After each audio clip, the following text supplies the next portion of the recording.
Hi everyone, welcome back to another day of insightful sessions. I hope since morning you get to learn a lot from our amazing speaker lineup and amazing, global chats that's happening. Hi, I'm Rachita Sharma, VP of Strategy and Client Growth at FTA Global, and your host for this session. You're watching CMO Brand Perspective Series at Marketing Stack 2025.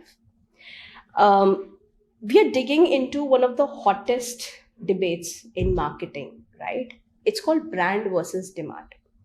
For years, they both have been treated as separate tracks, right? One builds trust and another one builds pipeline. Both very important metrics for the marketers. But the real growth stories come from those brands, those marketers who know how to make them work together.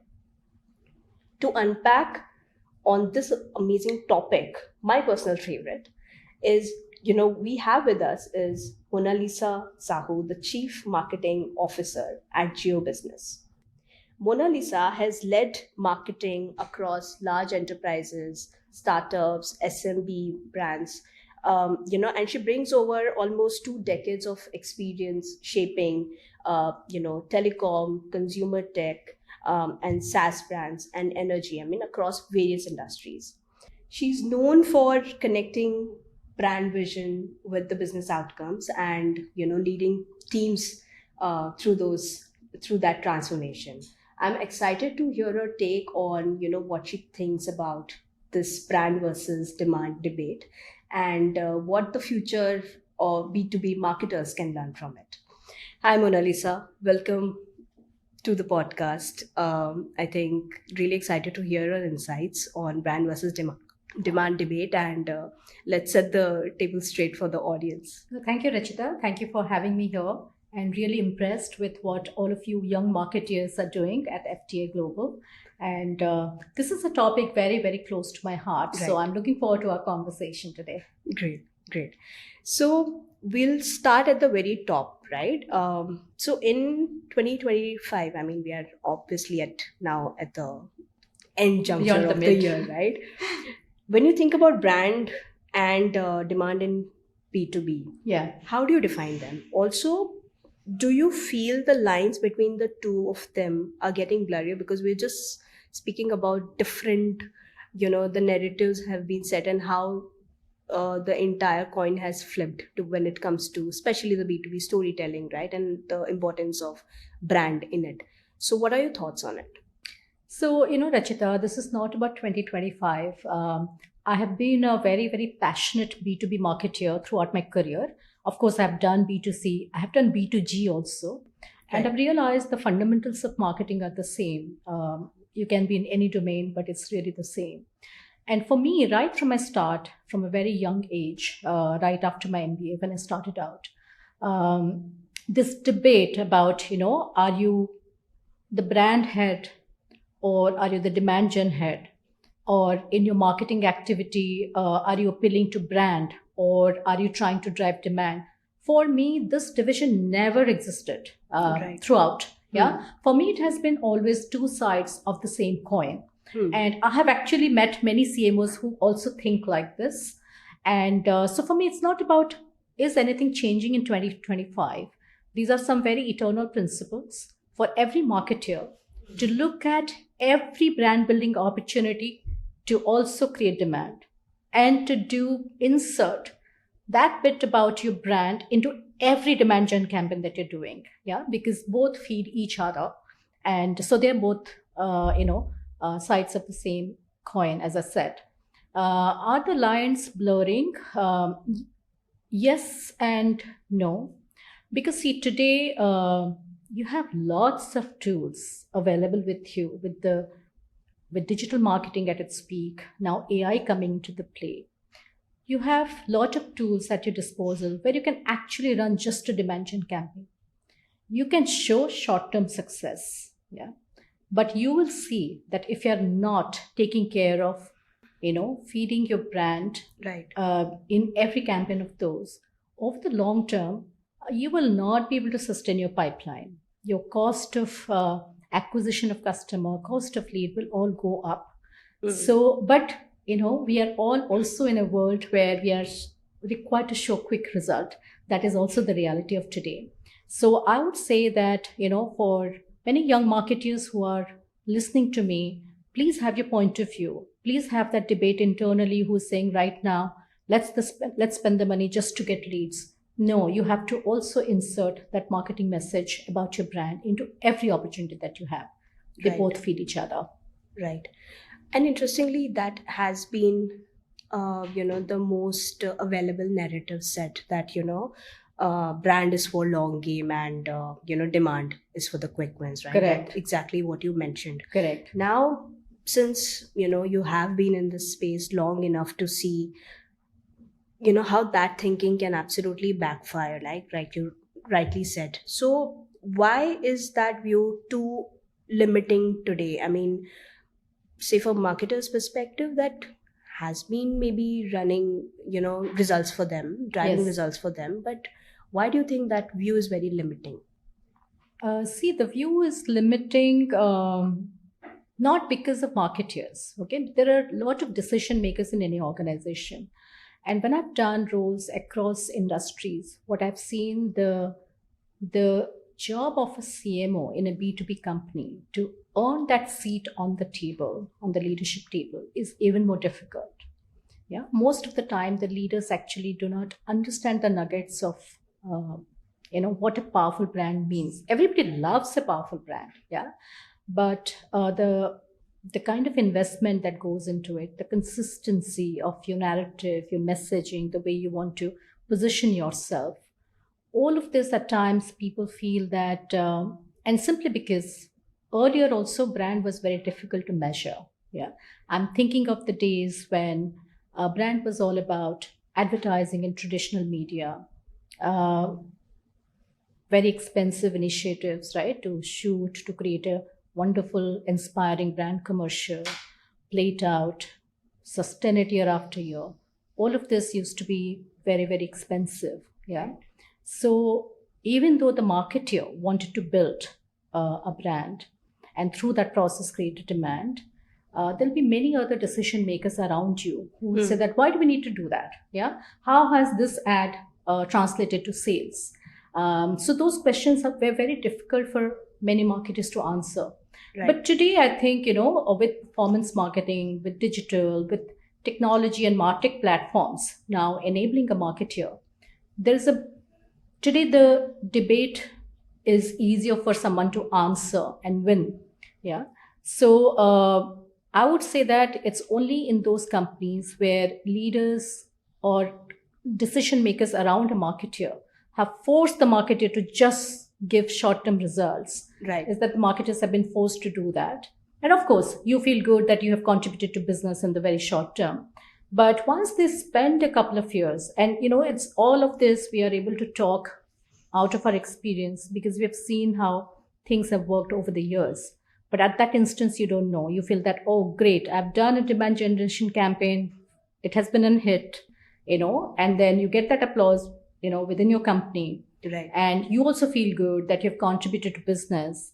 But then, 2, 3 down the line, you see how difficult it has been to sustain it and get the similar kind of metrics. So at times the limitation is in some marketers' mind, but I have seen the real marketers, the real CMOs, they know it's not going to work in the long term. Right. And but it's just the pressure they have in the decision making internally that forces them to take this limiting view.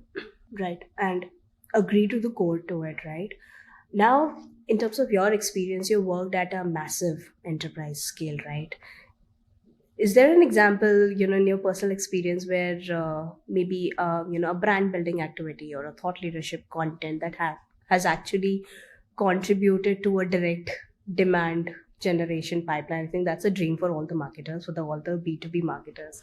Is there an example you'd want to share? Yeah, sure. So I won't name the company, but so this is in one of my stints where the company had a portfolio of solutions and we are selling to enterprise customers. Right. And we were the newest player in the market, so it was already entrenched.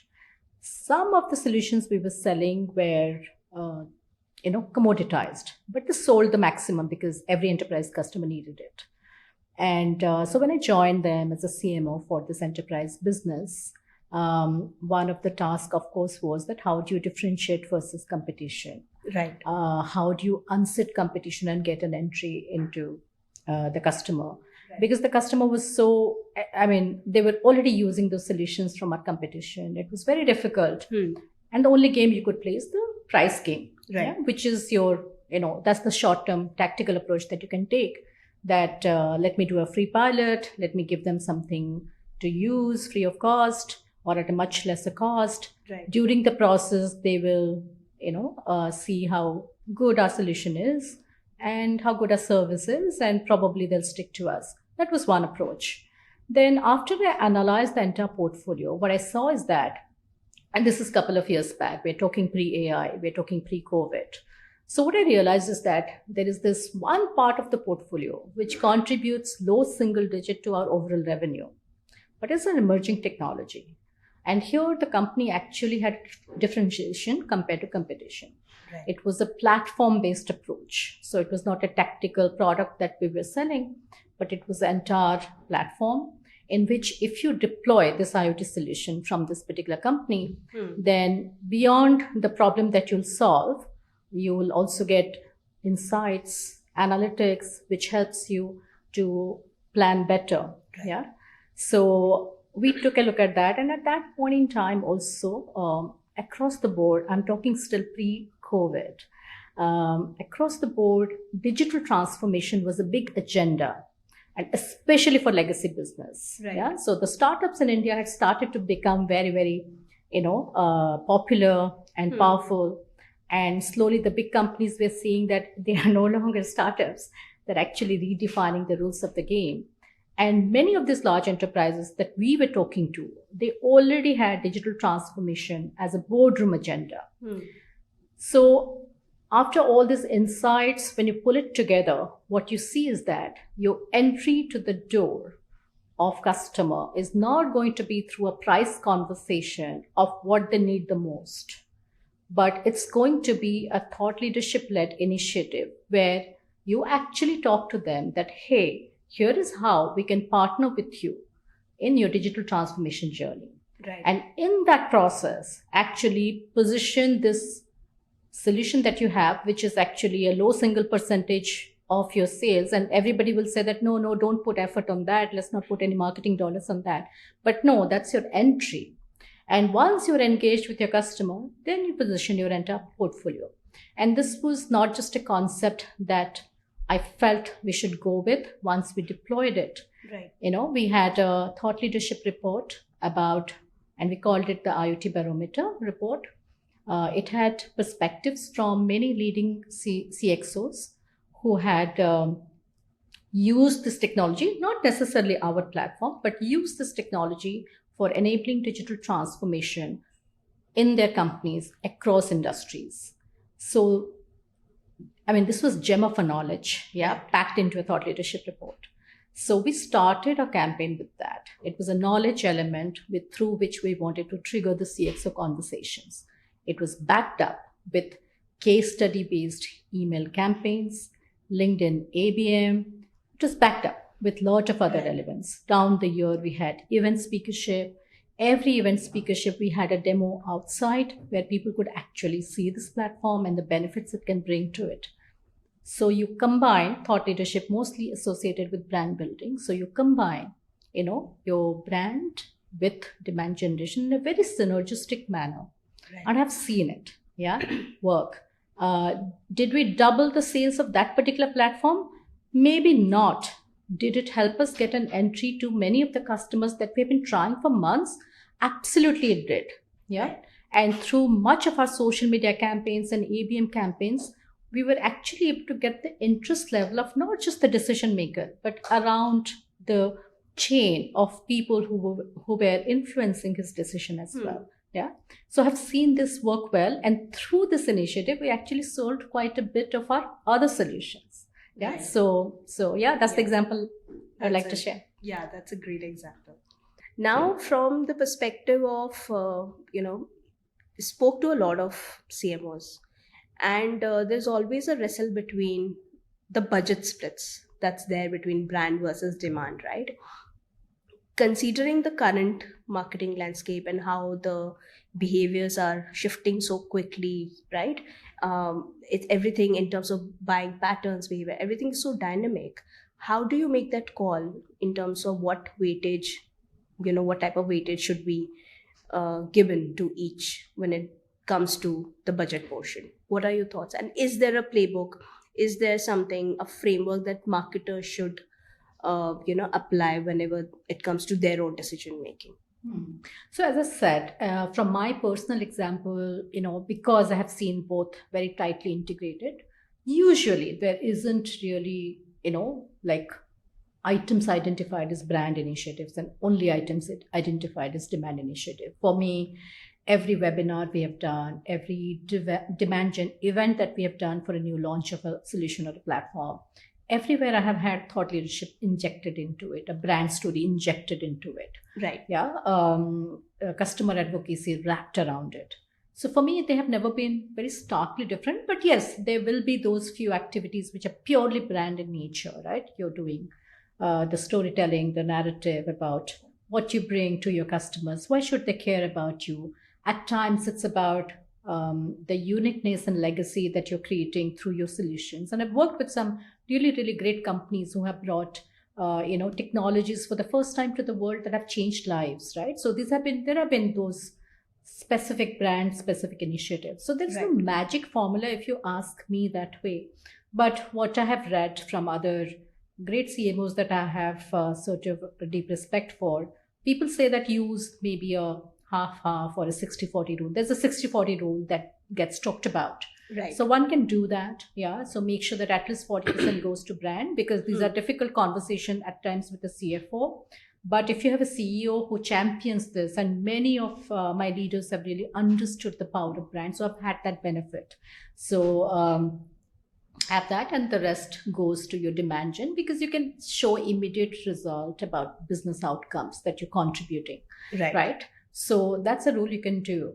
And then specific phases, right? There are some specific phases when sales is declining, or you have a new solution into the market and you need to gain traction before competition catches up. So that's the time up your budget for demand gen. Yeah. So get that try to get whatever you can before competition catches up with you. So you can up, let's say, to a 70-30 formula, etc. But try and do activities where you're doing a bit of both. So I would say, instead of bifurcating budget, see your messaging that you are packing into every initiative. Yeah. In a demand gen initiative, please do pack in that one line which is going to talk about your brand. Yeah. So have that 10%, 20% of your messaging packed into it. Yeah. In your content. And similarly, in a brand story, make sure that you give that hook so that your customer takes an action, wants to talk to you, he wants to engage with you. Do make sure of that. So I would say not necessarily a budget split, but a messaging split in every activity that you do is probably a better strategy. Great. Now, when it comes to, I read this line somewhere. Sales team wanted the leads yesterday. Yeah. Now, as a marketing leader, how do you make them see the compounding effect, of a brand strategy over demand, and without making them maybe defensive, right? How do you make them understand the value of it? I have learned in my last few years, speak with evidence and data. Yeah. Right. So opinion wise, people can have many opinions and there will be never ending arguments, but put data on the table. Right. So the way we have done it across many of my stints is that when you actually invest in a brand, yeah, your branded search will go up. Yeah. The direct traffic to your website, the keywords people are using to search. Yeah. At times, if your solution is so powerful, and I'll just name this company that I worked with called Qualcomm, and it's a tech major, and they had the most powerful processor that goes inside every smartphone. right? So I'm talking about an era when all of us were still using feature phone, no smartphone.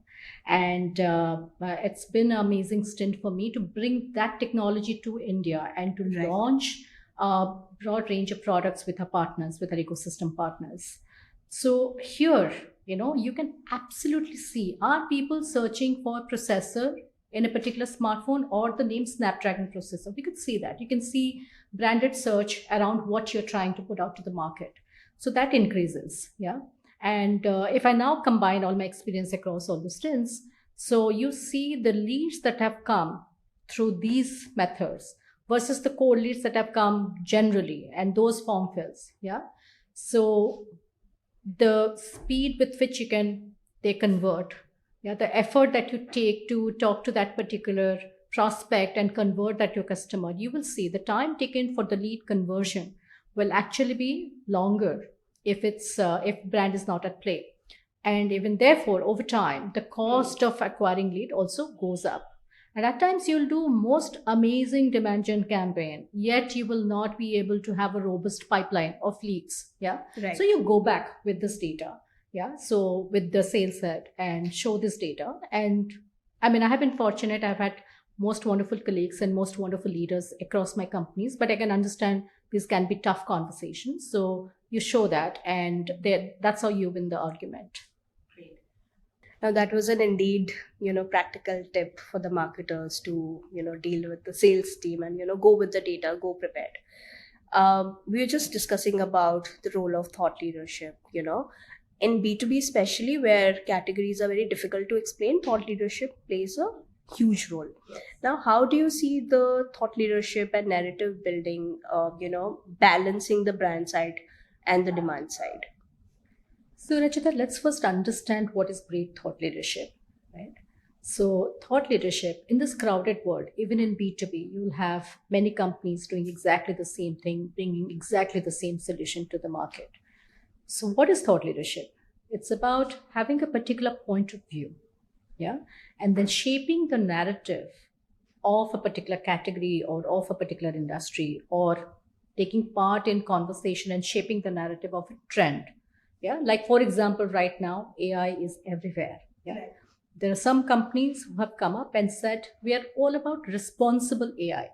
Yeah, Right. so now you will see, so they become a trusted voice then. Right. Yeah, so for me these are examples of great thought leadership, and the moment you do that, yeah, it's like a flower which attracts bees.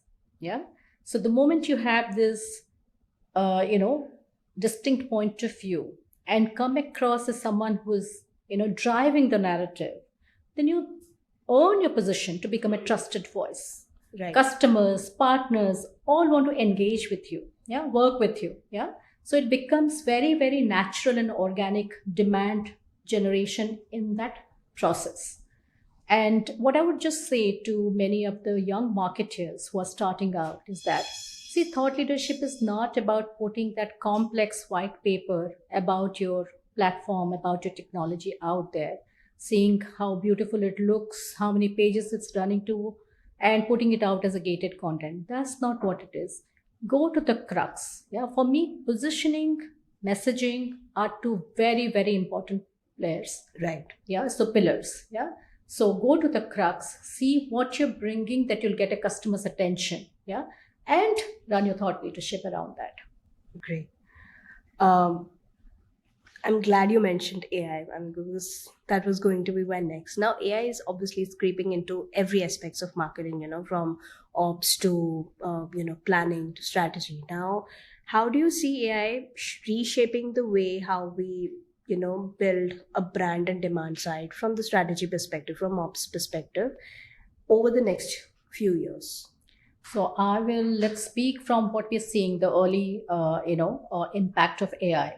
So all of us as marketeers, yeah, we just love the fact that we no longer have to depend on expensive ad film creation, expensive creative production. And it's not expensive just from a cost point of view, but also from the time it takes, right? Right.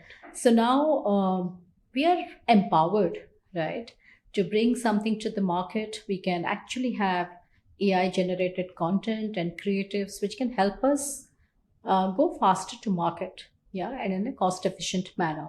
Yeah, as long as you have your original thought about how you want to sort of shape that creative, you have a great tool at hand, right? So now I can actually visualize great companies with very lean marketing teams. Right. Yeah. Probably even without any big agencies. Yeah. But with access to a lot of these AI tools that they can use to, do their magic. Yeah. Right. So that's one aspect where we're seeing impact. In the B2B domain, another wonderful thing that's unfolding today is the entire process of sales enablement, entire process of prospecting. Right. So earlier, so let me say, with real example of how I have seen this world transform. So earlier, the demand gen team, yeah, of course, we would run central email campaigns and demand gen campaigns using the automation platform. But we would also help the sales team with the required materials that they need to have a sales deck, various customized emailers for different personas, or if it's different industries. So we'll arm them with that templates with some base content, which they need to personalize further and sort of, reach out to the customer. But you can understand, right? The people in the front line, they are all different. Some are very hungry, some are very creative, they'll put their own bit into it. Some won't even know how to use that to personalize it further, because it requires research. Yeah. True. So the customer that you want to reach out to, and let's take an enterprise solutions here. Yeah. So usually you're reaching out to some C-suite member, let's say a CIO. Now you need to know about the company. You need to know about that particular person, his views, yeah, about various technologies. Does that company even need this kind of a solution? You need to have a research before you can personalize even an email that marketing team has given to you and a sales deck that they've prepared for you, right? So this entire process I have seen, used to take a lot of time. So this entire time taken to even get to the first interview with your customers can run to many weeks, in some cases, many months, depending Right. on what you're taking to the table and who you wanting to reach out to. Right. Now imagine that, yeah. So there are wonderful tools online, yeah. Let me take the name of one of them, yeah. So LinkedIn Sales Navigator, yeah. It has been a favorite for me pre-AI era, and I'm just amazed at what AI has done to it. Now your entire research, entire personalization is just at the press of a key, right?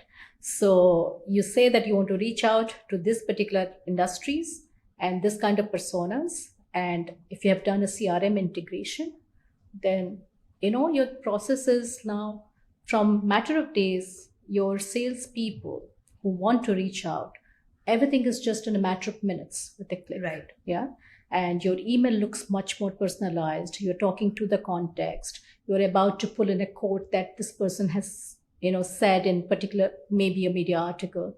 So you're much more it's much more probable that you'll get a response back from that kind of customer. So even in this kinds of demand gen activity, I'm seeing how AI is sort of already starting to play a role.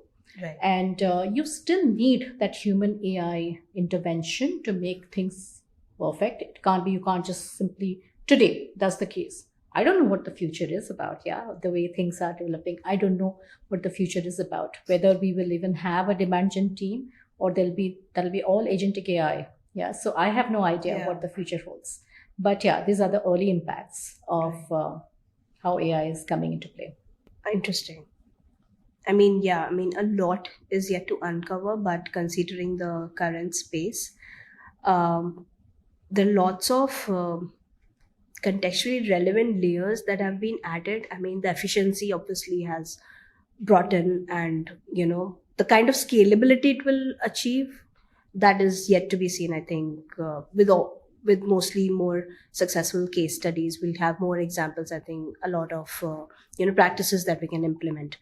Now, a lot of the companies, they're trying to bring the demand and brand side closer.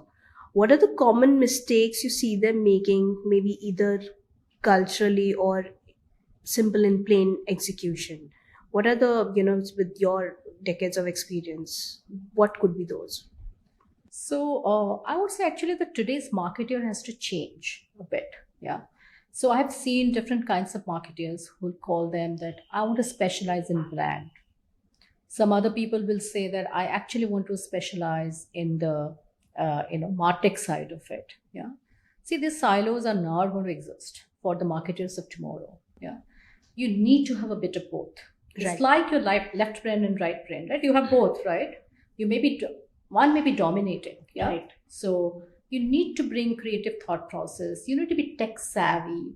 You can't be intimidated about using super advanced AI tools and seeing that, oh no, can I figure this out or not? You cannot be. So we need the marketers of tomorrow to be very, very confident. And just because the silos have existed, yeah, and people in general gravitate more towards the softer side of storytelling versus running campaigns which will yield results, right? So these appeal to actually two different sets of people, and because it has been like that, so therefore even I have done, I've had separate teams. Yeah, in some of my companies I've had separate teams. Yeah, Right. that's the brand head, someone else is my Yeah. demand gen head. And it's a right? lot of the brands, they Correct. have the structure, they're still following that structure. Absolutely. And as much you Yes. bring them together in your weekly meets and etc. or before launch of a campaign, saying that, hey, this is how you need to collaborate together, the message has to flow from here to there. But finally, you will find them to be not as integrated as you'd Right. like, right? But here is just my challenge to this marketing community that, the future is going to be all blended into one. True. So if your brand head was someone who would also be so passionate about using technologies and running demand gen campaign, just imagine the coherency and the consistency of messaging you'd find in all True. your campaigns. True. Yeah, so I would say that let's not perpetuate, what has been happening so far. Let's rather train our team members and enable them and empower them to embrace both sides. And equally, someone will say that no, I'm all about Excels and reading this logically, just designing a campaign. Yeah, okay, but what's the storytelling that you're doing? What's the hook? Why should I even read that email that you're sending out to me? Right. So I would say it's really, and for us as leaders, it's all about now, grooming those kinds of team members. Yeah, so who can do both. Right. Makes absolute sense actually, and that's something all the true marketing leaders also have to imbibe Yeah, into their teams, so that it's not again like an us versus them Correct. debate internally, right? absolutely. We have approached the end of our session. If you had to leave CMOs with one mindset shift when it comes to the brand and demand debate, the single thing that they need to unlearn or reframe to stay relevant in the next 5 years, what would that be? See, as I said, I'll just repeat, brand and demand gen both are two sides of the same coin. Right. Unless you build a strong brand, your demand gen campaigns are not going to work sustainably. And unless you have demand gen running into your strategy, brand will just remain a lofty idea. True. It will not get market traction. So let's embrace both. And as I said, no need to split budgets, no need to split teams into two different categories. You integrate them because you believe that both are together and they're feeding into each other. So that's how you work. And last analogy, I think I'll leave to those people who think, who still question that is brand really relevant. And I'm bringing this up, Rachita, because I've read this article now, which is talking about the shortest stint of CMOs. Yeah. So gone Yeah. are the days when people used to spend decades, if not Right. 5, 7 years. Now it's come down to 2, 3 years. So as a result, what is happening is that one maybe a little selfish. That let me just, get the best rating this year by running as many demand gen campaign. And I'm not saying people will do that, but one can take a short-term view because you know that your stints are coming shorter. But there are, of course, those passionate, marketeers who will say that let me build such a strong brand that I'm leaving my fingerprint on a legacy brand that I'm building. Yeah. So what I would say is that think of yourself, think of this brand animal as an athlete, yeah, who's preparing for a marathon. Yeah. So what they do is that they will train themselves. They'll change their diet, right? They at times change their lifestyle. People who are serious runners, they will do all this. You wake them up today, you wake them up after 7 days, they will give you consistent performance, right? Vis-a-vis someone who is just preparing now for a marathon that is 3 months down the line. He will train, he will do the right things, he will run that marathon. Yeah. But can he do the same performance again and again? With the If same he is not consistency. with the same consistency, Right. probably not. Yeah. So keep this in your mind that what are you preparing for, Right. and yeah, be so that's what I would say as my Great. message. Yeah. I personally love this example. I think I'm going to quote this a lot of the Thank you. times when talking to my team. So, to wrap up, I told you we are going to have like a fireside, a quick I've been future most nervous flash about that, Yeah. Rachita. So, I want to put you in the year 2030 and we'll do like a quick rapid fire. Sure. I'll throw a prompt at you and you finish the sentence with whatever comes to your mind, right? All right. No overthinking. Let's Okay. just keep it very spontaneous. Okay. Right? In 2030, the brand metric everyone will care about is Trust. right. Agree. The demand channel we are underestimating today is Personal meetings. agree. Agree to that. Yeah. We hardly talk about Yeah, it. we are all Yeah. about let's do It's the all email, digital, let's digital, do I yeah, think. all digital. Right. Yeah. Right. Yeah. If AI were my CMO, the first thing it would change is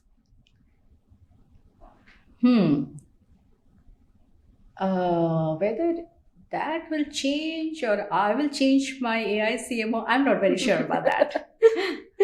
right. Okay.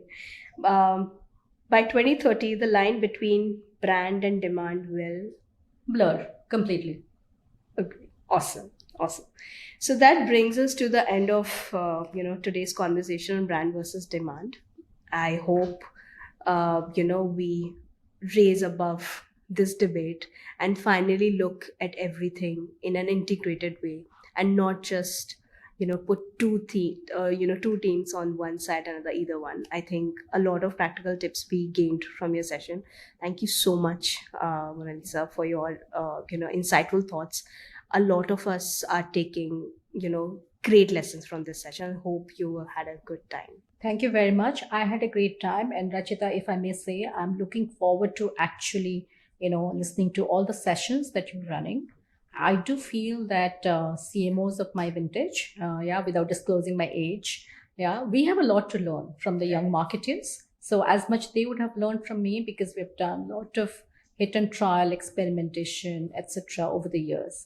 I also want to look forward to their insights because they have been using the most amazing, most advanced tech tools that the marketers can have. So there's a lot to learn from that. And I look forward to tuning into all your podcasts and all your sessions. Great. I think Monalisa spoke about our event. That's what I wanted to put across to everyone who's watching. I hope you're finding all the sessions really engaging, really insightful, because we have done a lot of hard work in bringing all these amazing speakers together and give you an amazing content across the markets, right? Stay tuned. We have a lot more to cover. Thank you for watching.